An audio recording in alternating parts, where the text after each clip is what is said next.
Hello दोस्तों, तो आपका स्वागत है आपके अपने चैनल टेक्निकल स्टडी पॉइंट पे। और हम बात करेंगे जो टर्नर का है इसरो आपका VSSC Vikram Sarabhai space centre का अभी कुछ दिनों बाद पेपर होने वाला है। तो हम उसके लिए क्या है, प्रीवियस ईयर पेपर देखना बहुत ज़रूरी होता है। प्रीवियस ईयर जो पेपर है उसके बारे टर्नर ट्रेड का हम देखेंगे जो पिछले साल में पेपर हुआ था 2023 में, उससे पहले 15 17 ऐसे करके जो भी पेपर हुए थे, टोटल 6-7 हैं, वो सारे के सारे मैं कराऊंगा एक एक करके। तो अभी आज जो हम कर रहे हैं 2023 से जो लेटेस्ट वाला है उससे हम स्टार्ट कर रहे हैं, जिससे आपको जो क्वेश्चन का पैटर्न है वो समझ में आएगा। और जो प्रीवियस ईयर क्वेश्चन होते हैं वहीं से आपके तकरीबन 70 to 80% क्वेश्चन जो है रिपीट होते हैं। तो बहुत ही ज़रूरी है प्रीवियस ईयर पेपर को देखना। तो एक एक करके देखेंगे। ये आपके सारे ऑफलाइन पेपर थे, है ना। अभी तो ऑनलाइन पेपर होगा। और पहले क्या था, वीएसएससी का जो पेपर होता था वो आपका केरला में ही होता था, जो आपका त्रिवेंद्रनाथपुरम है ना, वहीं पे आपका पेपर होता था। अब क्या है, ऑल इंडिया सेंटर कर दिया है ना। इसका हम देखते हैं। तो ये जैसे देखते हैं, ये आपका क्वेश्चन सेट नंबर है, तो ए है ना। अब इस तरह का नहीं आएगा। अब तो बाईलिंगुअल इसमें भी दिया हुआ है, बाईलिंगुअल दिया हुआ है, बाकी अभी ऐसे सेट वाइज नहीं आएगा, ऑनलाइन आएगा। इसरो जो बेसिकली गवर्नमेंट ऑफ इंडिया के अंदर आता है, डिपार्टमेंट ऑफ स्पेस के अंदर। और वीएसएससी जो होता है विक्रम साराभाई स्पेस सेंटर है ना, जिसका जो सेंटर है वो आपका त्रिवेंद्रनाथपुरम में है, जो आपका केरला में पड़ता है ना। जो पेपर हुआ था आपका 2023 का पेपर है, 26/11/2023 का पेपर है। इसमें आपका टाइम जो दिए जाते हैं 90 मिनट का है। टोटल क्वेश्चन जो है 80 क्वेश्चन है ना। एक क्वेश्चन जो होता है 4 नंबर का होता है, और टोटल नंबर जो होते हैं 320 का। इसमें आपका नेगेटिव मार्किंग भी होता है ना। हम इसमें सारा कुछ दिया हुआ है।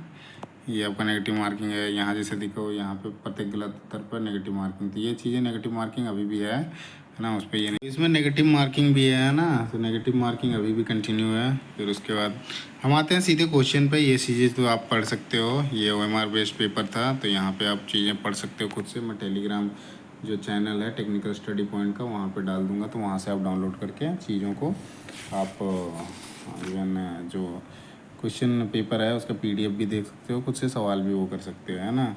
हम सीधे आते हैं जो पहला क्वेश्चन है वहाँ से, है ना। पहला क्वेश्चन है, देखते हैं। इसमें हिंदी और इंग्लिश दोनों में दिया है, तो दोनों में बताऊंगा, है ना। निम्नलिखित में से कौन सा लेथ किया जाने वाला धातु हटाने का प्रचलन नहीं है ना। इसमें पूछा है which of the following is not a metal removal operation performing lathe. कौन सा है ऑपरेशन जो मतलब मेटल हटाने का है, जो लेथ में परफॉर्म नहीं किया जाता है। तो इसमें से है आपका बोरिंग, है ना। बोरिंग जो होता है ड्रिल मशीन या बोरिंग मशीन होता है, उस पर करा जाता है। बाकी ये नर्लिंग हो गया, टेपर टर्निंग हो गया, फेसिंग हो गया, सारे के सारे लेथ मशीन पे करे जाते हैं ना। सबका ए जो है आपका राइट आंसर हो जाएगा। दूसरा क्वेश्चन है, इसमें आपका काटने की गति ज्ञात कीजिए। जब 50 mm व्यास वाले सांप को 2000 RPM पर मशीनीकृत किया जाता है तो कटिंग स्पीड क्या होगा। तो इंग्लिश में लिखा है find the cutting speed when a shaft diameter दे रखा है और मशीन RPM दे रखा है ना। इसका फॉर्मूला होता है कटिंग स्पीड का आपका π/d/1000 होता है ना। इस पर आप बैठाओगे तो कटिंग स्पीड तो हमें पता नहीं है। पाई का मान बैठा देते हैं 22/7 गुने डी हमारा 50 है और एन हमारा 2000 है ना, और डिवाइडेड बाय 1000 कर देते हैं। ये तो सीधा कट जाएगा 2 से, और ये 3 पॉइंट समथिंग आएगा ना, 7.7 या 21 7 71 50 दूनी 100 या 300, सारे के सारे 300 है ना। लेकिन इस पर मीटर पर मिनट में यूनिट देखना है, तो मीटर पर मिनट में ये आपका डी वाला है ना। डी वाला जो है आपका राइट आंसर हो जाएगा, 314 मीटर पर मिनट। बाकी सारे जो है ना यूनिट इनका अलग अलग है। सबका डी जो है आपका राइट आंसर है। 3 नंबर क्वेश्चन देखते हैं। तो इसमें आपका क्वेश्चन है काटने की गति V है, उपकरण जीवन काल T है, जहाँ C और N स्थिरांक है, के बीच में संबंध दिखाने वाले टेलर समीकरण का सही रूप है ना। The correct form of Taylor equation shown the relationship between cutting speed V and tool life where C and N are constant in. तो मतलब टेलर इक्वेशन के बारे में पूछा है। तो टेलर इक्वेशन जो होता है उसका जो फॉर्मूला होता है आपका VTN = C होता है ना। ये आपका हो जाएगा VT/N = V जो हो गया आपका वेलोसिटी, सॉरी कटिंग स्पीड हो गया, T आपका लिख रखा है टूल लाइफ है, उसके बाद C जो है आपका कांस्टेंट है ना। आपका B जो है राइट आंसर है। 4 नंबर क्वेश्चन में आते हैं। इसमें आपका है 45 डिग्री = रेडियन। रेडियन में पूछ रखा है 45 डिग्री कितना होगा, तो आपका 5/4 हो जाएगा, है ना। आपका ये जो है आपका राइट आंसर हो जाएगा। 5/3 जो होता है 60 डिग्री का होता है, 5/2 जो होता है 90 डिग्री का होता है। आपका ये जो है राइट आंसर है। 5 नंबर क्वेश्चन में आते हैं density of grey cast iron. तो ग्रे कास्ट आयरन का जो है डेंसिटी घनत्व तो कितना होता है उसके बारे में पूछा है। तो ग्रे कास्ट आयरन जो होता है उसका जो डेंसिटी होता है 7200 kg पर मीटर क्यूब होता है ना। सो बी जो है आपका राइट आंसर है। 6 नंबर क्वेश्चन देखते हैं। तो इसमें आपका जो क्वेश्चन है ए भुजा वाले साइड, ए भुजा की लंबाई वाले घन में डाली जा सकने वाली सबसे बड़ी छड़ का आयतन कितना होगा। So what is the volume of the largest road, है ना, that can be inserted in a cube of a side length. तो इसमें एक फार्मूला लग जाता है, उसके बारे में पूछ रहा है कैसे निकाला जाता है आयतन कितना होगा। तो इसमें जो है आपका आयतन a/√3 होता है ना, density is equals to a/√3 होता है। क्या पूछा है, volume of the largest road can be inserted in cube. अच्छा, तो इसमें आपका वॉल्यूम जो निकलता है ना, वॉल्यूम का जो निकालने का आता है तो उसका होता है a/√3 होता है ना। और ये ऑप्शन में कोई है नहीं, तो आपका डी जो है उपरोक्त में से कोई नहीं, आपका डी जो है राइट आंसर हो जाएगा। 7वें नंबर क्वेश्चन में आते हैं। इसमें टेपर अनुपात दे रखा है 1:10 का है और 300 mm लंबाई में व्यास का अंतर है। कितना का अंतर हो जाएगा, जैसे 1:10 का है तो 30 का अंतर है ना। 1:10 का है, टोटल लंबाई जो है आपका 300 है, तो कितने का अनुपात तो ये हो जाएगा 30 का हो जाएगा। 30 ऑप्शन में ही नहीं है ना, ये आपका हो सकता है ये जो 300 लिखा है ये 30 होता है ना। बाकी ये इसका जो है आंसर गलत दे रखा है ना। सो आपका 30 जो है राइट आंसर हो जाएगा, है ना। जैसे 300 mm लंबाई है तो उसको आप करोगे 1:10 में, तो इसको 10 से डिवाइड कर दो तो डिफरेंस कितना आएगा, 30 का आ गया है ना। तो 30 का आएगा जब यहाँ से लेकर यहाँ तक 300 mm जाते हो, अरे 1:10 में जैसे टेपर का फॉर्मूला निकालोगे ना वहाँ पे आता है, तो ये आपका 30 आएगा, है ना। तो ऑप्शन में ही नहीं है। अगले क्वेश्चन पे आते हैं। 8वें नंबर क्वेश्चन में लेथ में टूल पोस्ट जुड़ा होता है। तो इन lathe tool post attach, lathe में जो होता है टूल पोस्ट वो कहाँ पे लगा होता है उसके बारे में पूछ रहा है। सो टूल पोस्ट अटैच है ना, कहाँ जुड़ा होता है तो आपका कैरेज में जुड़ा होता है ना। सो आपका बी जो है आपका राइट आंसर हो जाएगा, कैरेज, है ना। कैरेज के ऊपर क्रॉस स्लाइड होता है, क्रॉस स्लाइड के ऊपर टॉप स्लाइड होता है, टॉप स्लाइड में माउंट होता है टूल पोस्ट। 9 नंबर क्वेश्चन देखते हैं। तो घनत्व की इकाई पूछ रखा है, सही इकाई किसके बराबर है, डेंसिटी, है ना। डेंसिटी जो होता है kg पर मीटर क्यूब होता है। सो आपका density is equals to mass by volume होता है, तो इसका जब निकालोगे kg पर मीटर क्यूब होता है ना। सो आपका ए जो है आपका राइट आंसर हो जाएगा। अगले क्वेश्चन पे आते हैं। सो 10वां नंबर क्वेश्चन है। निम्नलिखित में दी गई धातुओं में से कौन सी धातु उच्च काटने की गति से काटी जा सकती है। तो among the following given following metal which can be cut with high cutting speed. जो सॉफ्ट मटेरियल होगा उसमें आपका हाई कटिंग स्पीड होगा। सो एल्यूमिनियम जो है सबसे सॉफ्ट है इसके कंपैरिजन चारों में, है ना। सो आपका डी जो है आपका राइट आंसर हो जाएगा। 11वें नंबर क्वेश्चन देखते हैं। तो 11वां नंबर क्वेश्चन है माइल्ड स्टील में कार्बन का प्रतिशत कितना होता है। So what is the percentage of carbon in mild steel. तो माइल्ड स्टील में जो होता है आपका रेंज जो होता है कार्बन का वो आपका 0.10 से लेकर 0.2 तक होगा, है ना। सो आपका बी जो है राइट आंसर हो जाएगा।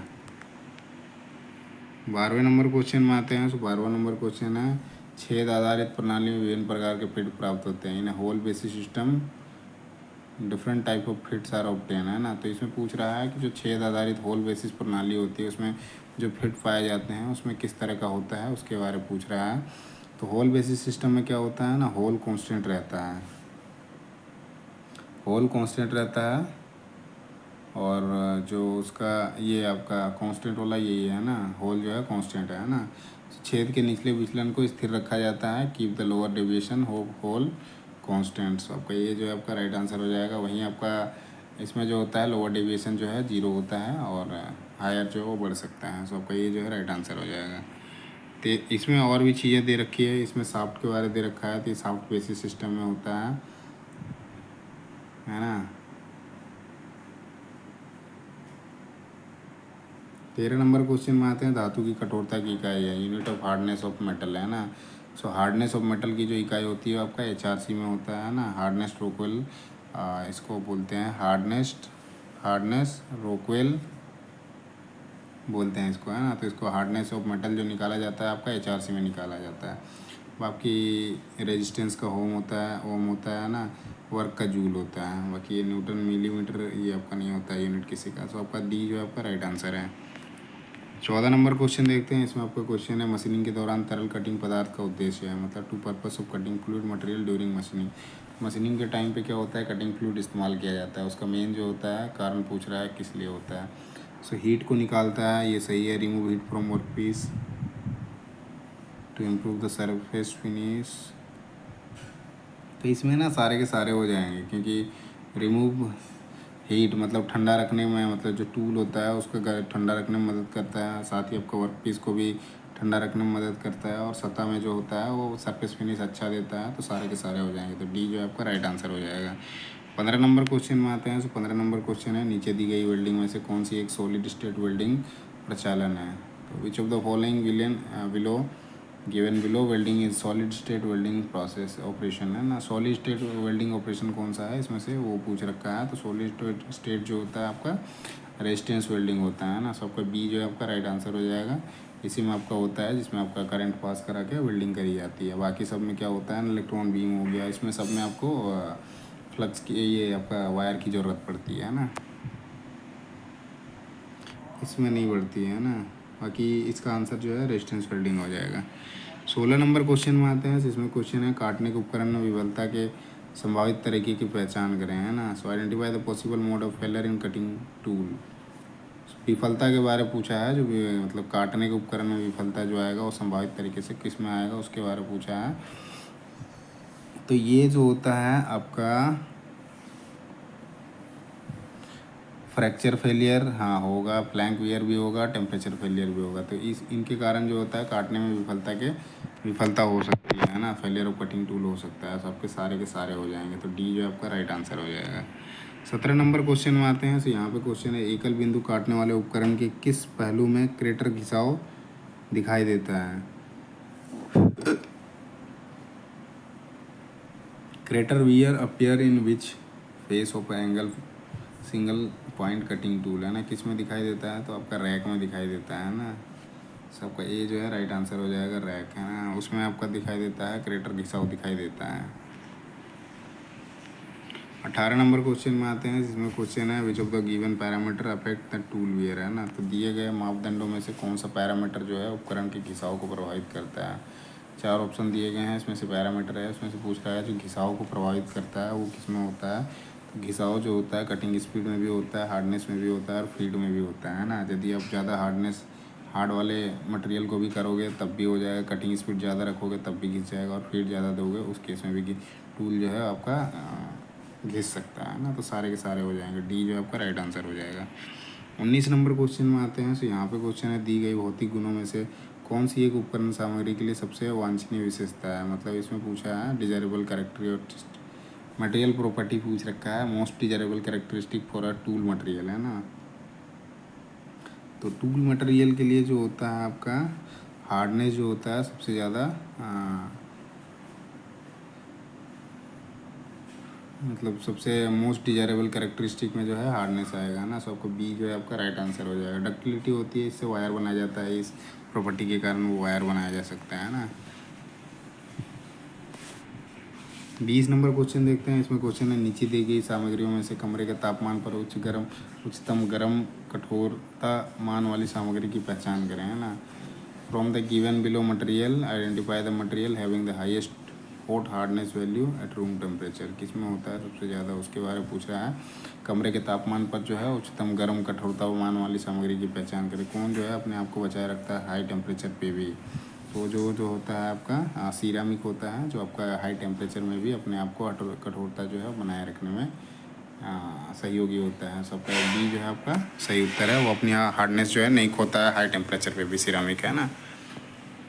21 नंबर क्वेश्चन देखते हैं। तो 21 नंबर क्वेश्चन है, which of the following statement are true in engine lathe. Engine lathe में पूछ रहा है इनमें से कौन सा सही है ना।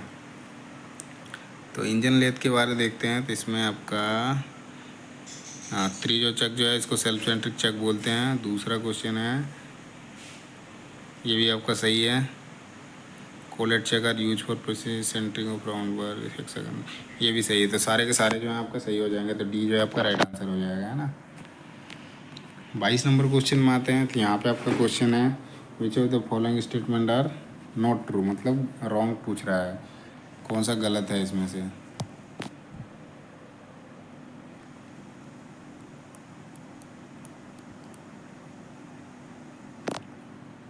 Positive rake angle increase the cutting speed, ये तो गलत है बिल्कुल, है ना।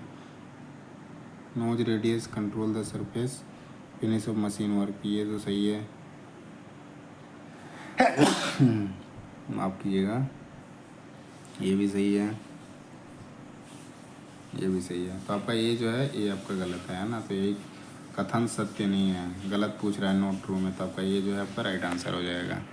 पॉजिटिव रेक एंगल जो होता है इंक्रीज द कटिंग स्पीड, मतलब धनात्मक रेक कोण जो होता है काटने के बल को बढ़ाता है, ये गलत है, वो बढ़ाता नहीं है ना, उसमें कम। धनात्मक रेक कोण जो होता है वो आपका सॉफ्ट मटेरियल के लिए इस्तेमाल किया जाता है।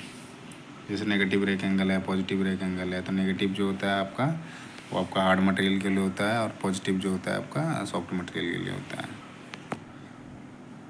23 नंबर क्वेश्चन देखते हैं। एकल बिंदु काटने वाले उपकरण की ज्यामिति के संदर्भ में निम्नलिखित में से कौन सा कथन सत्य है। इसमें भी आपका सही पूछ रखा है। Which are the following statement not true with respect to tool geometry of single point cutting tool, इसमें भी रॉन्ग स्टेटमेंट पूछ रखा है। इसमें से गलत स्टेटमेंट कौन सा है, तो इसमें से ये आपका तीसरा नंबर जो है ये गलत स्टेटमेंट है।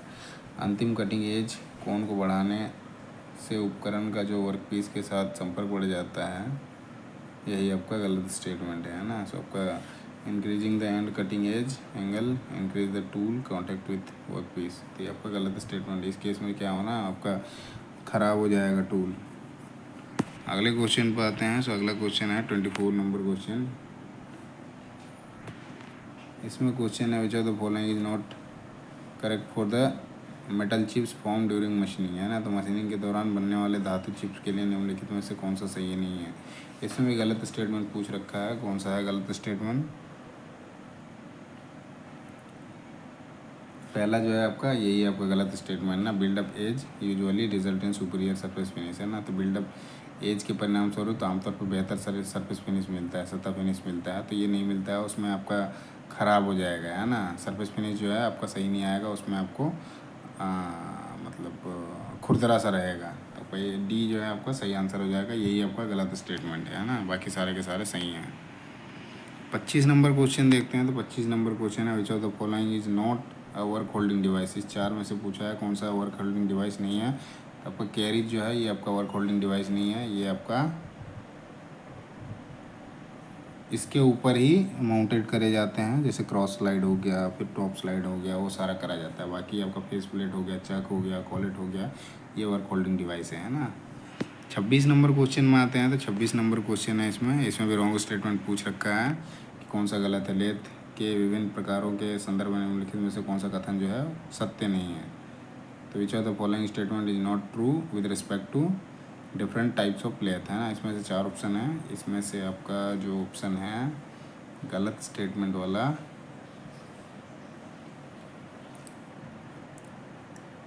Tool room lathe is use for fabricating parts of jigs and fixture high precision device, ये तो सही है आपका, है ना। Speed lathe does not have a carriage and cross slide, ये भी सही है। Checking machine are use to handle heavy and lengthier part, ये जो है ना ये गलत है। भारी और लंबे भागों को संभालने के लिए चेकिंग मशीनों का उपयोग किया जाता है, ये जो है बिल्कुल गलत है। और चौथा क्वेश्चन जो है turret lathe are use high production work which need sequence cut made on the part, ये भी सही है। तो आपका सी जो है आपका राइट आंसर हो जाएगा, यही आपका गलत स्टेटमेंट है ना। 27 नंबर क्वेश्चन देखते हैं। तो इसमें आपका क्वेश्चन है लेथ हाफ सेंटर का प्रयोग किया जाता है। लेथ में जो होता है हाफ सेंटर जो होता है, हाफ सेंटर का उपयोग किस लिए करा जाता है उसके बारे में पूछा है। तो उसका जो होता है जो वर्कपीस का एंड होता है, अंत तक वर्कपीस केंद्र के छेद से समान करना जो होता है, to face the workpiece up to the end of the centre hole, यही होता है आपका हाफ सेंटर में किया जाता है ना। सो आपका सी जो है आपका राइट आंसर हो जाएगा। 28 नंबर क्वेश्चन में आते हैं। इसमें आपका क्या पूछ रखा है, आरपीएम निकालना है ना।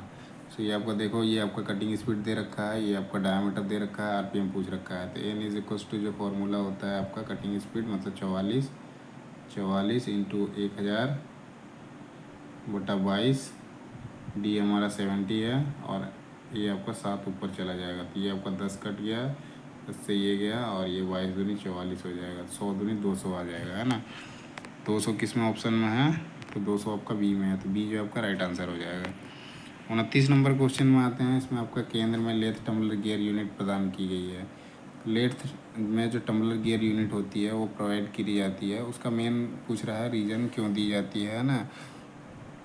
तो वो क्या करता है ना, डायरेक्शन को चेंज करता है। ये आपका बी में दे रखा है, change the direction of rotation of the work piece है ना। वर्क पीस की घूमने की दिशा को बदलने के लिए जो होता है टम्बलर गियर यूनिट प्रोवाइड किया जाता है सेंट्रल लेथ मशीन में। तो बी जो है आपका राइट आंसर हो जाएगा। अगले क्वेश्चन को देखते हैं। यहाँ पर क्वेश्चन है कंसीडर द फॉलोइंग स्टेटमेंट, निम्नलिखित कथनों पर विचार करें। Harder work material cost to increase the slope of the tool wear curve, ये तो सही है ना। किसी काटने वाले उपकरण को की तेज़ धार इसके उपयोग की शुरुआत में तेज़ी से खींचती है, ये भी सही है। तो दोनों के दोनों सही हो जाएंगे ना, बोथ स्टेटमेंट आर करेक्ट। किसमें है, ये आपका सी में दे रखा है, बोथ स्टेटमेंट 1 2 दोनों के दोनों सही है ना। सी जो आपका राइट आंसर है। 31 नंबर क्वेश्चन में आते हैं। इसमें आपका छेद आधारित प्रणाली के अनुसार निम्नलिखित में से कौन सा एक स्लाइडिंग फिट है। स्लाइडिंग फिट का मतलब समझ रहे हो, आपका क्लियरेंस फिट में आ जाएगा। तो H7G6 जो है आपका सही उत्तर हो जाएगा। स्लाइडिंग फिट में आपका यही आएगा, H6G6 ये आपका क्लियरेंस फिट में आएगा, है ना। सो आपका डी जो है राइट आंसर है। 32 नंबर क्वेश्चन है। एक बार काटने के बाद मशीनी और बिना मशीनी एल्यूमिनियम रोड के व्यास के बीच का अंतर बराबर होता है। मतलब ये फॉर्मूला लगा के कह रहा है कि कैसे होता है। आफ्टर सिंगल कट में the difference between the diameter of machine and unmachine aluminium rod is equals to, है ना। सिंगल कट में मतलब बिना मशीन किया हुआ और मशीन किया हुआ डायमीटर में इक्वल होता है। कब होता है उसके बारे में पूछ रहा है। तो इसमें आपका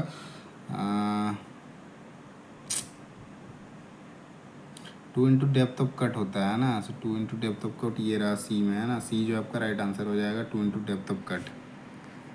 33 नंबर क्वेश्चन में देखते हैं। यहाँ क्वेश्चन है which of the following is not a feature of tailstock, है ना। निम्नलिखित में से कौन सा जो है टेलस्टॉक की विशेषता नहीं है। तो टेलस्टॉक में क्या होता है कि drill and reamer can be mounted on it, ये करा जा सकता है। इट होल्ड द जॉब, ये जो है ना यही आपका गलत है। बी जो है ना, बी गलत है। उसमें कभी भी जॉब को नहीं होल्ड करा जाता है। डेड सेंटर माउंटेड स्पिंडल, तो आपका बी जो है ना ये आपका गलत आंसर हो जाएगा, है ना। ये विशेषता नहीं है, होल्ड उसमें नहीं करा जाता है। अगले क्वेश्चन पे आते हैं। 34 नंबर क्वेश्चन। इसमें इंस्ट्रूमेंट दिया हुआ है, इसका नाम पूछा है। तो आउटसाइड कैलिपर है, स्प्रिंग टाइप का, स्प्रिंग जॉइंट आउटसाइड कैलिपर। तो आपका सी जो है आपका राइट आंसर है ना। 35 नंबर क्वेश्चन देखते हैं। इसमें फाइल का ग्रेड किसके द्वारा निर्धारित किया जाता है। The grade of file is determine, तो ग्रेड ऑफ फाइल जो होता है स्पेसिंग ऑफ टीथ के हिसाब से करा जाता है ना। उसी में आता है फ्लैट फाइल आता है, बास्टर्ड फाइल आता है, सेकंड कट आता है, स्मूथ आता है, डेड स्मूथ आता है ना। तो 1 इंच की लंबाई में जो आपके नंबर्स ऑफ टीथ होते हैं ना उसी के हिसाब से होता है। सबका सी जो है राइट आंसर हो जाएगा। दांतों का जो अंतर होता है उसी से आपका ग्रेड निर्धारित किया जाता है ना। 36 नंबर क्वेश्चन है। CNC मशीन का उद्देश्य क्या है। What is the purpose of CNC machine. CNC का मेन पर्पस पूछा है। तो CNC का जो मेन पर्पस होता है वो आपका बैच प्रोडक्शन और ग्रेटर एक्यूरेसी के साथ में वो हमारा प्रोडक्शन दे उसके लिए होता है ना। सो आपका अधिक सटीकता के साथ बैच उत्पादन जो है आपका सही उत्तर हो जाएगा, ए, है ना। CNC का मेन उद्देश्य यही होता है कि बैच प्रोडक्शन होगा, मल्टीपल मतलब मास प्रोडक्शन होगा और साथ ही आपका अच्छा एक्यूरेसी के साथ में होगा, है ना। 37 नंबर क्वेश्चन में आते हैं। इसमें क्वेश्चन है वर्नियर कैलिपर के लिए न्यूनतम मान mm में गणना करें। यह दिया गया है कि एक मुख्य बिक्री 1 mm है और वर्नियर स्केल डिवीज़न 49/50 है ना। 1 - 49/50 करेंगे तो ये आपका 1/50 आ जाएगा, है ना। तो मतलब 0.02 आ जाएगा। तो आपका बी जो है राइट आंसर हो जाएगा, है ना। बी जो है आपका राइट आंसर हो जाएगा। इसमें आप नॉर्मल करोगे, इसका जो फार्मूला लगता है निकालने का, तो 1 - 49/50 करोगे। ये आपका मेन स्केल डिवीज़न हो गया, मेन स्केल डिवीज़न माइनस ये आपका वर्नियर स्केल डिवीज़न, है ना। वर्नियर स्केल डिवीज़न ऐसे करोगे तो आपको वर्नियर कैलिपर का जो है डिस्काउंट निकल के आता है। तो इसमें आप जब माइनस करोगे ना 50 को, तो 50 आ जाएगा। मतलब 50 - 49/50 है ना। तो 1/50 आ जाएगा। तो ये आपका 0.02 हो जाएगा। तो बी जो है आपका राइट आंसर है। 38 नंबर क्वेश्चन में आते हैं। 38 नंबर क्वेश्चन है काटने की गति स्थिर रखते हुए जैसे जैसे व्यास बढ़ेगा RPM होगा। मतलब काटने की गति स्थिर रखते हैं, और जैसे जैसे व्यास बढ़ेगा आरपीएम क्या होगा, तो आपका डायमीटर यदि ज़्यादा है ना तो आरपीएम आपका लेस होगा, है ना। इंग्लिश में लिखा है द डायमीटर इंक्रीज, डायमीटर बढ़ा दिया while keeping cutting speed constant, है ना, आरपीएम क्या हो जाएगा तो उस केस में कम हो जाएगा। ये आपका घटेगा, बी जो है आपका राइट आंसर हो जाएगा, डिक्रीजिंग। 39 नंबर क्वेश्चन में आते हैं। सो यहाँ पे है countersinking is the operation of. So countersinking की जो क्रिया होती है उसमें क्या होता है, तो उसमें बेबल करा जाता है ना, एंड जो होता है उसको बेबल करा जाता है। तो इसमें ऑप्शन में क्या है, पहला तो नहीं होगा,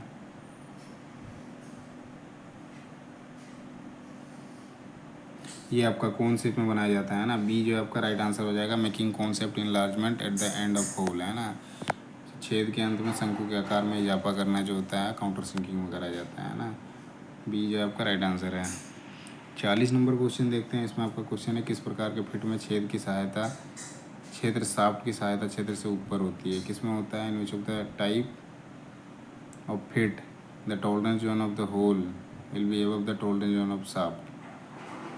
तो शाफ्ट के टॉलरेंस जोन से ऊपर होता है आपका होल का, तो आपका क्लियरेंस फिट में होता है ना, बी जो है आपका राइट आंसर हो जाएगा। बाकी जैसे आओगे आप ट्रांजिशन में, तो ये ओवरलैप करता है एक दूसरे को, तो ये क्लियरेंस भी हो सकता है, इंटरफेरेंस भी हो सकता है। इंटरफेरेंस में क्या होता है, शाफ्ट जो होता है होल से ज़्यादा होता है, मतलब ये जैसे होल का रखो, ये आपका होल हो गया तो शाफ्ट जो है ये ऊपर जाएगा, है ना, ये आपका इंटरफेरेंस होता है। 41 नंबर क्वेश्चन देखते हैं। इसमें क्वेश्चन है विच code describe the axillary function of CNC machine, है ना। सो कौन सा कोड जो है सीएनसी मशीन में सहायक कार्य का वर्णन करता है, तो सीएनसी मशीन में जो ऑक्सिलरी फंक्शन होता है वो आपका एम शब्द से होता है, एम वर्ड जो होता है वो आपका सहायक कार्य के लिए उपयोग किया जाता है कोडिंग में, है ना। सो आपका बी जो है आपका राइट आंसर है। 42 नंबर क्वेश्चन में आते हैं। इसमें लिखा है in isometric thread the flank of thread are having included angle. तो आइसोमेट्रिक थ्रेड में जो है मेट्रिक चूड़ी की सीधा सब कोण का पूछ रखा है, कितना होता है एंगल, 60 डिग्री होता है ना, 60 डिग्री जो होता है मेट्रिक थ्रेड का होता है। सबको बी जो है राइट आंसर हो जाएगा। बाकी आपका 30 डिग्री जो होता है ट्रेपेजॉइडल का होता है, 29 आपका एकमी का होता है, 45 जो होता है ये आपका बटरेस का होता है ना। 43 नंबर क्वेश्चन देखते हैं। यहाँ पे क्वेश्चन है what code is use for grooving cycle, है ना, ग्रूविंग चक्र के लिए कौन सा कोड उपयोग किया जाता है, तो लेथ मशीन जो सीएनसी होती है उसमें ग्रूविंग साइकिल के लिए जो इस्तेमाल किया जाता है आपका, उसके बारे में पूछ रखा है। तो जो जी कोड होता है ना, जी कोड का इस्तेमाल किया जाता है, और जी में सारे के सारे हैं, तो G75 जो होता है या ग्रूविंग साइकिल के लिए इस्तेमाल किया जाता है ना। सो बी जो है आपका राइट आंसर हो जाएगा। इसमें एक चीज़ थोड़ा सा छूट गया, ये जैसे इसमें एम शब्द के बारे में बता रखा है कि ऑक्सिलरी के लिए हो गया, है ना। एन जो होता है ना, एन आपका सीक्वेंस इन प्रोग्राम जो होता है, sequence number in program code, उसके लिए इस्तेमाल करा जाता है। और जी का तो देख लिया हमने ऑक्सिलरी के लिए, है ना, जैसे प्राइमरी प्रिपेटरी जो होता है ना, इनिशियली जो डाला जाता है उसके लिए होता है। और टी जो होता है ये आपका टूल नंबर के लिए होता है ना। बाकी एम जो हो गया सहायक के लिए हो गया। जी का हमने देख लिया, ये ग्रूविंग साइकिल के लिए इस्तेमाल किया जाता है ना। 44 नंबर क्वेश्चन में आते हैं। तो यहाँ क्वेश्चन है the algebraic difference between maximum allowable size and basic size of component is known as. तो किसी घटक के अधिकतम स्वीकार्य आकार और मूल आकार के बीच जो बीजगणित अंतर होता है उसको क्या बोलते हैं, उसके बारे में पूछ रहा है। तो मैक्सिमम अलाउबल साइज है और बेसिक साइज है, तो ये आपका अपर डेविएशन हो जाएगा, है ना। अपर डेविएशन ये आपका ए में है, उच्च विचलन, है ना। सो ए जो है आपका राइट आंसर है। अगले क्वेश्चन पे आते हैं। सो अगला क्वेश्चन आपका 45 नंबर क्वेश्चन है। इसमें आपको पूछ रखा है the screw thread size are defined in the isometric thread system, है ना। स्क्रू थ्रेड आकार आइसोमेट्रिक थ्रेड सिस्टम में परिभाषित किए गए हैं। तो वो होता है आपका जो मेजर डायमीटर होता है ना, उससे करा जाता है ना। सो आपका ये हो जाएगा, बी जो है आपका राइट आंसर हो जाएगा। जो भी थ्रेड होते हैं ना उसको मेजर डायमीटर से ही करा जाता है। जो आईएसओ मतलब इंटरनेशनल स्टैंडर्ड ऑर्गेनाइजेशन में मेट्रिक थ्रेड सिस्टम जो है उसमें आपका बाई मेजर डायमीटर से उसको डिफाइन करा जाता है। सो बी जो है राइट आंसर है। 46 नंबर क्वेश्चन देखते हैं। इसमें आपका क्वेश्चन है किस चूड़ी का एक किनारा चूड़ी की धुरी के लंबवत और दूसरा किनारा 45 डिग्री पर है। तो सीधा सा देख लो भाई, एक यहाँ पे पूछ रहा है एक ऐसे बनेगा और एक ऐसे बनेगा, है ना, ऐसे ऐसे। ये आपका थ्रेड बन रहा है, तो ये आपका बटरेस जो होता है ना उसमें 45 डिग्री का होता है। सबका डी जो है राइट आंसर हो जाएगा। बाकी ये बता दिया, जैसे वो एकमी का होता है 29 डिग्री का, स्क्वायर होता है 90 डिग्री। ये आपका वर्म थ्रेड जो होता है ये आपका गियर में मिलता है ना। अगला देखते हैं 47 नंबर। इसमें आपका क्वेश्चन है which of the following operation often use multi point cutting tools, है ना, निम्नलिखित में से किस प्रचालन में अक्सर मल्टी पॉइंट कटिंग टूल का उपयोग किया जाता है। टर्निंग एंड शेपिंग में तो सिंगल कटिंग पॉइंट होता है। मिलिंग एंड ड्रिलिंग इसी में आपका जो होता है मल्टी पॉइंट कटिंग टूल होता है ना। प्लेनिंग एंड टर्निंग में भी नहीं होता है, ये इसमें भी नहीं होता है। सो आपका बी जो है आपका राइट आंसर हो जाएगा। मिलिंग और ड्रिलिंग जो होता है ये मल्टी पॉइंट कटिंग टूल होते हैं, बाकी सबके सिंगल पॉइंट कटिंग टूल होते हैं। 48 नंबर क्वेश्चन देखते हैं। इसमें आपका क्वेश्चन है universal engine lathe gear box is mounted inside, है ना। तो यूनिवर्सल इंजन लेथ में जो गियर बॉक्स होता है अंदर लगा होता है, लेकिन वो कहाँ पे लगा होता है उसके बारे में पूछ रहा है। तो आपका वो जो होता है आपका हेड स्ट्रोक होता है ना, हेड स्ट्रोक के अंदर होता है, गियर बॉक्स माउंटेड होता है। सबका इनमें से कोई नहीं हो जाएगा। डी जो है आपका राइट आंसर हो जाएगा, इनमें से कोई नहीं। बाकी टेल स्ट्रोक में जो होता है ये टेल स्ट्रोक में सपोर्ट के लिए होता है, और ड्रिल बिट हो गया या फिर कोई भी ड्रिल का हो गया, वो सब ड्रिल हो गया, आपका रीमर हो गया, उसका वहाँ पे माउंट करके ड्रिलिंग मशीनिंग हो गई। टरेट जो है एक टाइप का लेथ है, और स्पिंडल जो होता है स्पिंडल माउंटेड होता है, वो भी आपका हेड स्ट्रोक में होता है। लेकिन यहाँ पे गियर बॉक्स का पूछ रखा था, तो आपका हेड स्ट्रोक में कराया जाता है ना। सो डी जो है राइट आंसर हो जाएगा। 49 नंबर क्वेश्चन में आते हैं। यहाँ पे identify the symbol for flatness in geometric tolerance, है ना। तो नहीं में ज्यामिति सहायता में समतलता के प्रतीक को पहचाने। फ्लैटनेस के बारे में पूछ रहा है, तो फ्लैटनेस का जो साइन होता है ये आपका फ्लैटनेस का साइन होता है, थोड़ा सा एंगल चेंज होता है, ऐसे होता है ना। तो बी में दे रखा है, ये आपका फ्लैटनेस हो जाएगा। ये तो सिंपल लाइन हो गया, और ये सी वाला जो है ये आपका सिमेट्री का है ना। तो बी जो है राइट आंसर है, ये आपका फ्लैटनेस का है ना। 50 नंबर क्वेश्चन में आते हैं। इसमें क्वेश्चन दे रखा है calculate the value of x in the following equation, है ना। एक्स का वैल्यू निकालना है, एक्स का क्या वैल्यू होगा, है ना। निम्नलिखित समीकरण में एक्स के मान की गणना करें। तो जैसे यहाँ sine x is equals to दे रखा है, एक्स इज इक्वल्स टू 1/2, मतलब एक्स का मतलब साइन का कितने डिग्री का मान 1/2 होता है उसके बारे में पूछ रहा है। तो 30 डिग्री का मान होता है ना। साइन 30 डिग्री जो होता है उसका 1/2 होता है। तो आपका ये जो है राइट आंसर हो जाएगा। बाकी 45 का जो होता है 1/√2 होता है, 60 का √3/2 होता है, 90 का जो होता है आपका 1 होता है ना। 51 नंबर क्वेश्चन में आते हैं। तो यहाँ पे आपका दे रखा है स्टील के वजन की गणना करें, जिसकी लंबाई दे रखी है, चौड़ाई दे रखी है, और ये आपका मोटाई दे रखा है, और डेंसिटी भी दे रखा है। तो इसमें जो है ना फॉर्मूला लगता है। पहले तो आप देखो सारा का सारा mm में दे रखा है, इसको पहले चेंज करो, क्योंकि ये केजी में जो है ना जब जाके आएगा, है ना। ये ग्राम सेंटीमीटर में है, ये mm में है, तो पहले इसको हम चेंज करते हैं इसको सेंटीमीटर में। सेंटीमीटर में करेंगे तो ये 200 हो जाएगा, ये आपका 50 हो जाएगा, और ये आपका 0.4 हो जाएगा। सबको यदि हम मल्टीप्लाई करते हैं लेंथ को, विड्थ को और थिकनेस को, है ना, तो ये 200 × 50 × 0.4 है ना। तो मतलब ये 200 × 50 × 0.4 है ना। तो ये आ जाएगा आपका 4000 आ जाएगा, 4000 सेंटीमीटर क्यूब आ जाएगा, है ना।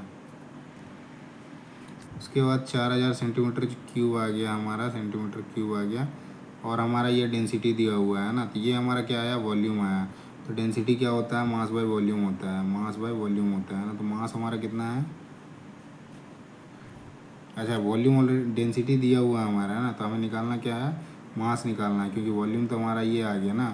तो इसको हम मल्टीप्लाई कर देंगे, 4 को 7.8 से कर देंगे, तो आपका जाके फाइनल आ जाएगा, है ना।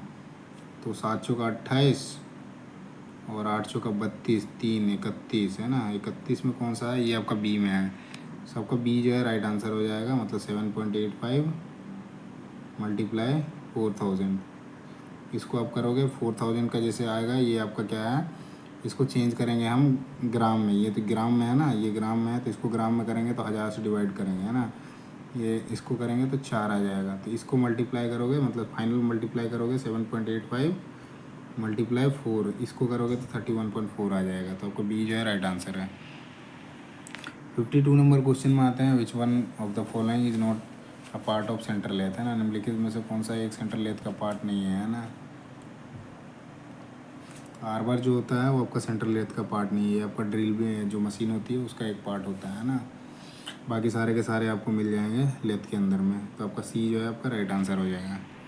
53 नंबर क्वेश्चन में आते हैं। तो यहाँ पे क्वेश्चन है, while thread cutting on a lathe by using single point cutting tool the tool moves in a path called, है ना। तो एकल बिंदु उपकरण का उपयोग करके लेथ पर चूड़ी काटते समय उपकरण किस पथ पर चलती है उसके बारे में पूछ रहा है। जब हम थ्रेड कटिंग करते हैं ना उस टाइम पे जो उसकी चलने की आ, जो चलता है वो काटने के टाइम पे तो किस टाइप का चलता है उसके बारे में पूछ रहा है। तो हेलिक्स में होता है ना, क्योंकि वो थ्रेड जो बनते हैं ऐसे करके बनते हैं ना, उसको हेलिक्स में हो जाता है। सो आपका डी जो है आपका सही उत्तर हो जाएगा। 54 नंबर क्वेश्चन में आते हैं, which one of the following types of taper is use for drill and reamer, है ना। तो निम्नलिखित में से किस प्रकार के टेपर का उपयोग जो होता है ड्रिल और रीमर के लिए किया जाता है। तो आपका मोर्स टाइप का इस्तेमाल किया जाता है ड्रिल और रीमर के लिए, तो आपका ए जो है वही आपका राइट आंसर हो जाएगा।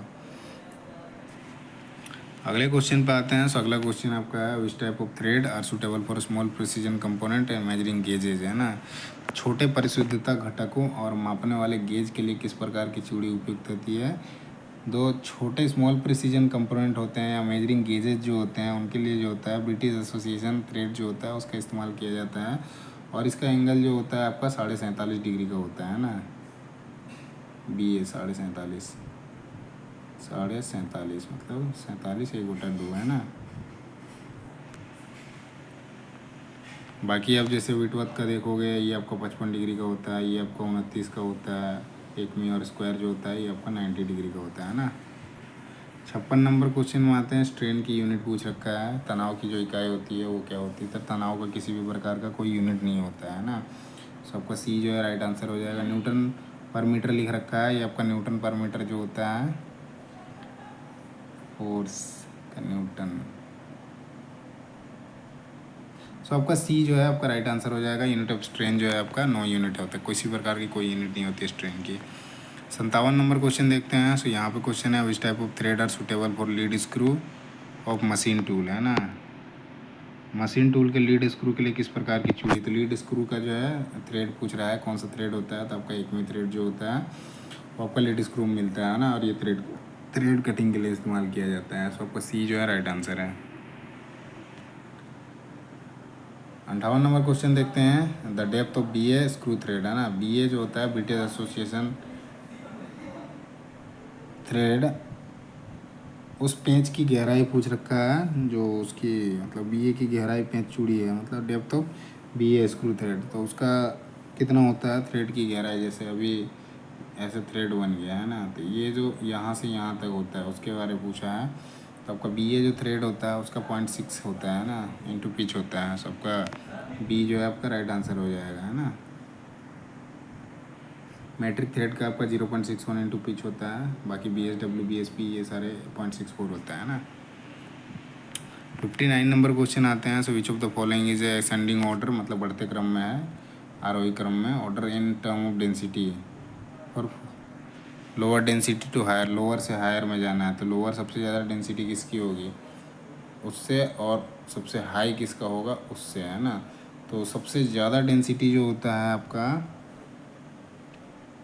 वो मरकरी की होती है ना। इन चार ऑप्शन में देखते हैं तो मरकरी की सबसे ज़्यादा है, और ये पहले में ही है। और सबसे कम एलुमिनियम का होता है। एलुमिनियम का 2.7 होता है जो डेंसिटी होता है। जो कॉपर होता है उसका 8.96 होता है, और लेड का जो होता है आपका 11.34 होता है, और आपका मरकरी का जो होता है 13.53 होता है ना। 13.53 होता है, ये डेंसिटी होती है ना। सबका ए जो है आपका राइट आंसर हो जाएगा। असेंडिंग ऑर्डर मतलब नीचे से ऊपर की ओर। एलुमिनियम सबसे कम है, मरकरी का सबसे ज़्यादा है ना। सबका ये जो है राइट आंसर है। 60 नंबर क्वेश्चन आता है, यूनिट ऑफ टॉर्क। टॉर्क के बारे में पूछ रखा है, टॉर्क की यूनिट क्या होती है। तो आपका न्यूटन मीटर जो होता है आपका टॉर्क का यूनिट होता है। न्यूटन खाली आएगा, ये फोर्स का यूनिट होता है। वर्क का आपका जूल होता है, हीट का भी जूल होता है, और वाट जो होता है ये पावर का यूनिट होता है। 61 नंबर क्वेश्चन में आते हैं, which one of the following types of chips is found while turning cast iron. तो कच्चा लोहे की टर्निंग करते समय निम्नलिखित में से किस प्रकार का चिप्स पाया जाता है। जब भी आप कास्ट आयरन का टर्निंग कर रहे होते हैं तो उसमें जो चिप्स निकलते हैं वो किस प्रकार के चिप्स होते हैं। सो आपके सेगमेंटल चिप्स होते हैं ना। ये आपका बी जो है आपका राइट आंसर हो जाएगा। सेगमेंटल चिप्स आते हैं ना जब वो कास्ट आयरन की टर्निंग कर रहे होते हैं तब।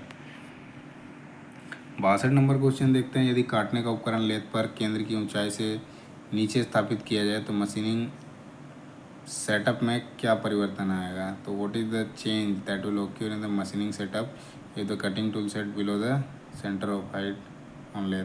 तो जब भी आप सेंटर हाइट से नीचे सेट करते हो ना लेथ मशीन में टूल को, तो उस टाइम में ना एक पिप छूटता है। अच्छा, यहाँ पे ना ये क्वेश्चन ही अलग पूछ रखा है कि मतलब कटिंग टूल को बिलो द सेंटर जब हाइट में सेट करते हो तो उस टाइम पे क्या होगा, उसके बारे क्या परिवर्तन आएगा उसके बारे में पूछ रखा है ना। तो इसमें क्या होता है ना, फ्रंट क्लियरेंस एंगल जो होता है वो डिक्रीज होता है ना। सबको बी जो है आपका राइट आंसर हो जाएगा। सामने का जो क्लियरेंस एंगल है वो कम हो जाता है ना। यदि ऊपर सेट करोगे तो आपका बढ़ जाएगा, नीचे सेट करोगे तो कम हो जाएगा, और सेंटर पर रखोगे तो जीरो रहेगा, है ना। 63 नंबर क्वेश्चन में आते हैं। यहाँ पे आपका क्वेश्चन है, ये थोड़ा लंबा क्वेश्चन है। One of the precision instrument use to check the dimensional accuracy. Dimensional accuracy check करने के लिए external V thread is screw thread micrometer. Screw thread micrometer से चेक करते हैं। Which of the following element of screw thread is check screw thread micrometer. तो इतना लंबा question लिख रखा है लेकिन फाइनल जो है यहाँ पे है ना। स्क्रू थ्रेड माइक्रोमीटर से क्या चेक करा जाता है, इतना ही है बस। ये इतना लंबा लिख रखा है उसको ध्यान मतलब ये बस ये है कि एक्सटर्नल वी थ्रेड चेक कर रहे हैं, और इसमें से आपका जो स्क्रू थ्रेड माइक्रोमीटर से चेक किया जाता है उसके बारे में पूछा है। तो इसमें आपका जो पिच डायमीटर होता है ना उसको चेक किया जाता है। सबका सी जो है आपका राइट आंसर हो जाएगा, पिच डायमीटर, है ना।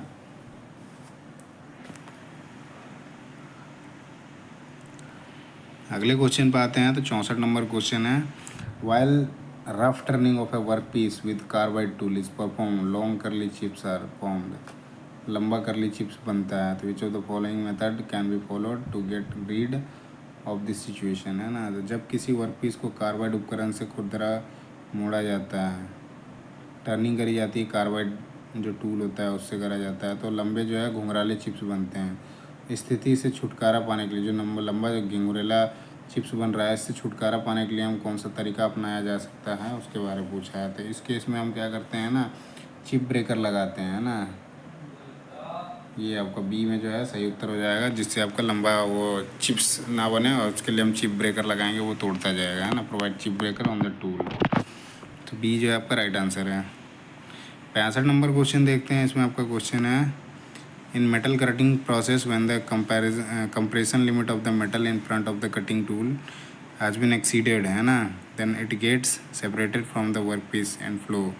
सो धातु काटने की प्रक्रिया में, जब धातु काटने की प्रक्रिया चल रही होती है उस टाइम पे जब काटने के उपकरण के सामने धातु की संपीड़न सीमा जो है पार हो जाती है, तो ये वर्क पीस को अलग हो जाती है और प्रवाहित होती है, उसके बारे में पूछा है। तो आपका वो प्लास्टिसिटी में ऐसा होता है ना, कि जब प्लास्टिसिटी में क्या होता है कि सामने की धातु जो होती है संपीड़न सीमा पार हो जाती है और वर्क पीस से अलग हो जाती है, तो आपका प्लास्टिकली में होता है ना। सबका सी जो है सही उत्तर हो जाएगा। इलास्टिसिटी में क्या हो, लचीलेपन पे फोर्स जब तक लगा रखा है उस पर उस जगह पे है, मतलब अपना जो स्थान परिवर्तन कर रखा है, लेकिन फोर्स जैसे ही हटाओगे ना वो वापसी आप अपनी जगह पे आएगा। रिजिडिटी जो होता है ये बहुत ज़्यादा कठोर वाला सीन आ जाता है ना इसमें। तो सबका प्लास्टिकली जो है आपका सही उत्तर हो जाएगा, सी, है ना। 66 नंबर क्वेश्चन देखते हैं। तो 66 नंबर क्वेश्चन है आपका, continuous chips are form during metal cutting operation due to, है मतलब धातु काटने के कार्य के दौरान निरंतर चिप्स किसके कारण बनते हैं। तो धातु जब हम काट रहे होते हैं तो उसमें निरंतर चिप्स बनते हैं, उसके मेन कारण पूछ रखा है, क्यों मतलब कब बनते हैं उसके बारे में पूछ रहा है। तो उसमें जो होता है आपका डक्टाइल वर्क मटेरियल ये तो होता है ना, लार्ज रेक्टेंगल ये भी होता है, हाई कटिंग स्पीड ये भी होता है। तो आपका तीनों के तीनों केस में जो होता है लार्ज आपका कंटिन्यूस चिप्स बनता है उसमें, तो आपका डी जो आपका सही उत्तर हो जाएगा।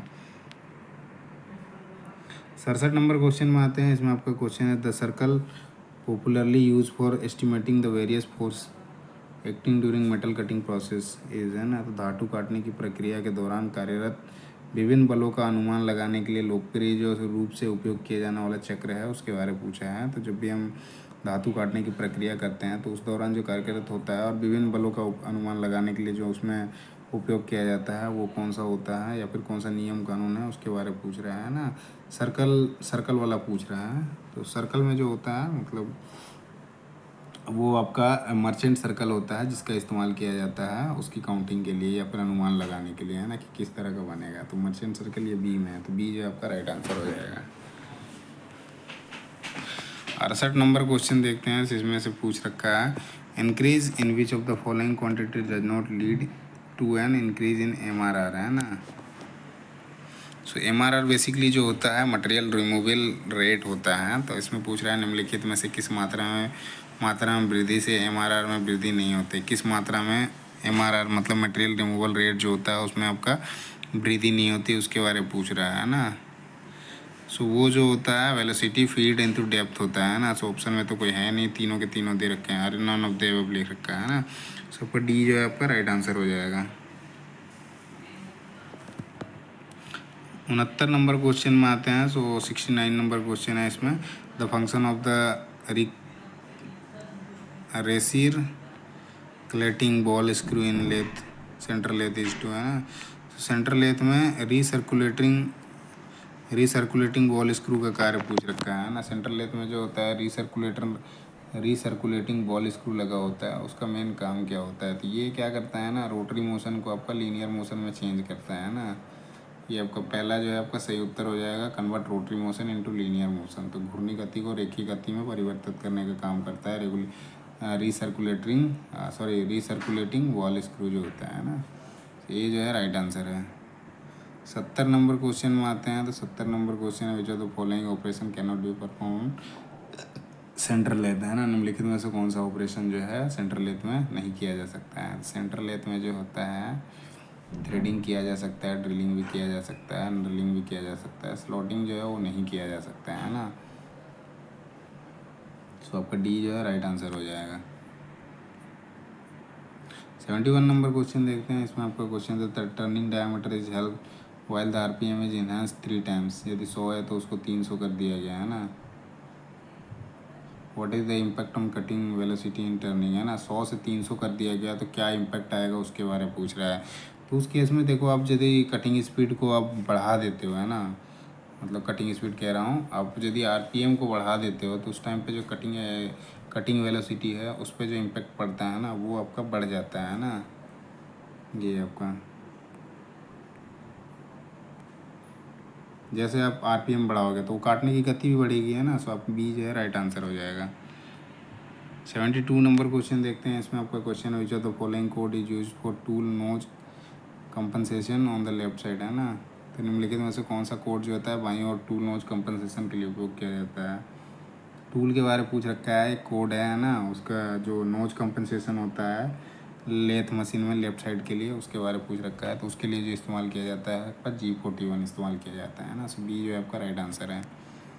73 नंबर क्वेश्चन आते हैं। ये थोड़ा लॉन्ग क्वेश्चन है। इसमें क्या पूछ रखा है, find out the offset to be given to produce taper in tail stock offset method if the big diameter is 30 mm, है ना। स्मॉल डायमीटर दे रखा है 26 mm, बिग या 30 है, और टेपर जो रखा है 100 है। तो टोटल लेंथ ऑफ जॉब है आपका 200। इसके बीच का डिफरेंस है 4 का, है ना, और इसके बीच का है 100 का। अच्छा, ये टेपर है 100 mm है, टोटल लंबाई जो है आपका 200 है ना। इस पे जो होता है फार्मूला लगता है। तो इसमें फार्मूला जो होता है डी माइनस डी होता है, डी माइनस स्मॉल डी बटा 2 इंटू आपका जो लेंथ ऑफ जॉब हो गया, मतलब 100 लेंथ ऑफ जॉब हो गया, और डिवाइडेड में ओवरऑल लेंथ हो गया ना, टोटल लंबाई जो है, length of job by taper हो गया, टेपर लेंथ हो गया, है ना। सो डी माइनस डी बाई 2 करोगे तो ये 4 माइनस 4 आ जाएगा। ये डी माइनस डी बता 2 इंटू लेंथ ऑफ जॉब कितना है 200 है, और टेपर दे रखा है 100 का, है ना। इससे 2 कट जाएगा, 2 से 2 मतलब 4 बचेगा। तो आपका 4 जो है सही उत्तर हो जाएगा, 4 mm। बी जो है राइट आंसर है ना। 74 नंबर क्वेश्चन में आते हैं। So helix angle of a thread is given by, एक चूड़ी का हेलिक्स एंगल अल्फा है, किसके द्वारा दिखाया जाता है। तो हेलिक्स एंगल जो बनते हैं इसको आपका टेन इनवर्स से ही दिखाया जाता है। तो टेन इनवर्स में 2 ऑप्शन है। तो tan inverse into lead by जो होता है पाई इंटू डी होता है ना सबका, ये जो है आपका राइट आंसर हो जाएगा। हेलिक्स एंगल अल्फ़ा को जो दिखाया जाता है वो इसे दिखाया जाता है टेन इनवर्स, मतलब या फिर इधर ऐसे कर दो आपका टेन इनवर्स इंटू लीड जो हो गया lead by pi into D हो जाएगा, तो आपका ये जो है राइट आंसर है। 75 नंबर क्वेश्चन में आते हैं। तो यहाँ पे क्वेश्चन है to form small length of taper for mass production method preferable is, है ना। So small length of taper है ना मास प्रोडक्शन के लिए, सो बड़े पैमाने पर उत्पादन के लिए एक छोटी लंबाई के टेपर बनाने के लिए फिर खालिस्तान किस विधि का उपयोग करते हैं। तो इसमें विधि देखो कंपाउंड रेस्ट मेथड भी होता है, सारा कुछ होता है, लेकिन इसमें से स्मॉल लेंथ टेपर के बारे में पूछ रखा है। तो स्मॉल लेंथ टेपर जो होता है उसमें जो ये आपका मेथड इस्तेमाल किया जाता है, आपका कंपाउंड रेस्ट मेथड ही इस्तेमाल किया जाता है, जो स्मॉल लेंथ टेपर के लिए जो मास प्रोडक्शन में इस्तेमाल किया जाता है सबका, ये जो है आपका सही हो जाएगा कंपाउंड रेस्ट मेथड, है ना, इसी का इस्तेमाल किया जाता है। बाकी सारे भी होते हैं, लेकिन अकॉर्डिंग टू क्वेश्चन के हिसाब से आओगे स्मॉल लेंथ टेपर में तो आपका कंपाउंड रेस्ट मेथड का इस्तेमाल किया जाता है।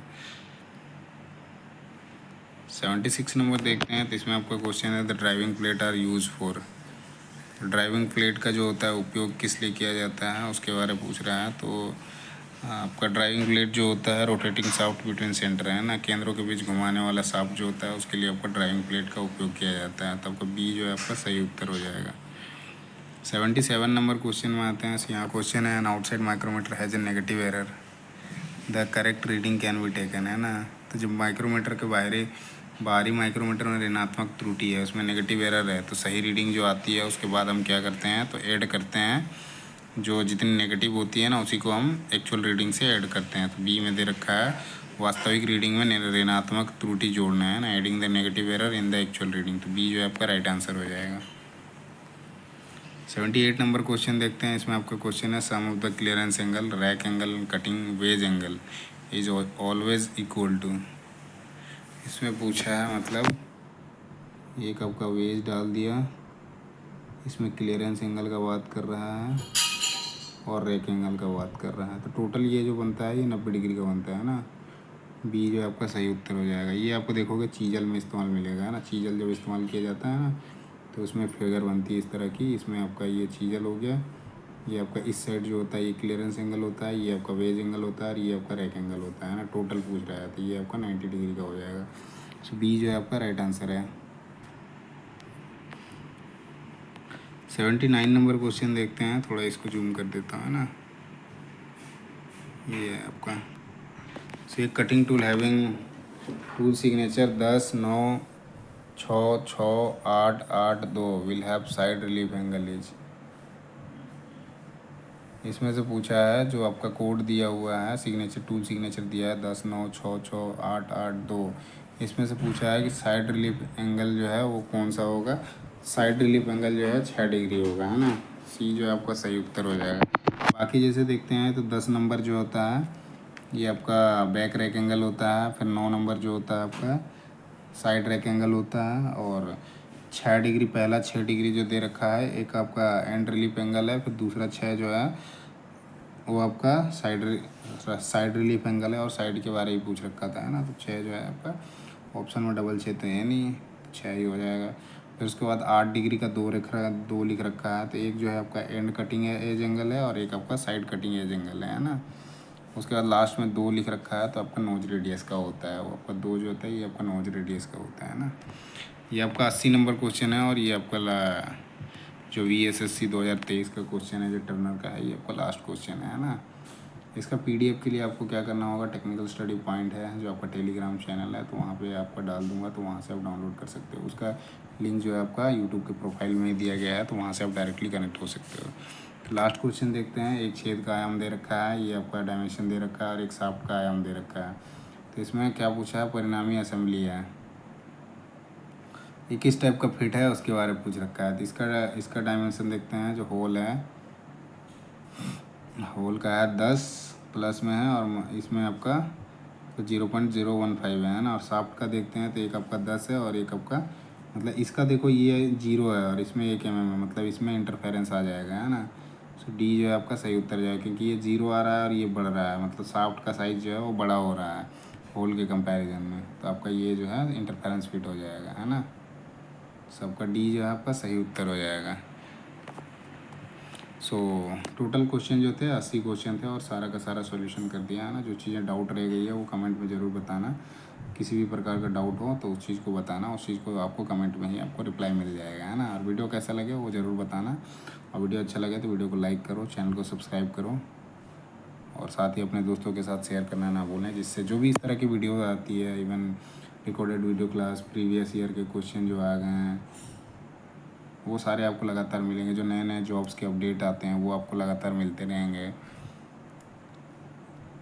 और भी कुछ चीज़ें होंगी तो आप ज़रूर कमेंट में लिखना, और किस किस चीज़ की वीडियो चाहिए होगी उसके बारे में ज़रूर लिखना, वो चीज़ें भी मैं प्रोवाइड करने की कोशिश करूँगा, है ना। तो इतना ही करते हैं, धन्यवाद, जय हिंद। एक बार इसमें ये भी कहना चाहूँगा कि ये आपका पीडीएफ के लिए, पीडीएफ आपके पास बहुत ज़रूरी होता है, तो आपका टेक्निकल स्टडी पॉइंट है वहाँ से आपको मिल जाएगा, जो टेलीग्राम चैनल है ना। वैसे मैं तो बता दिया, बाकी आप देख लेना। धन्यवाद।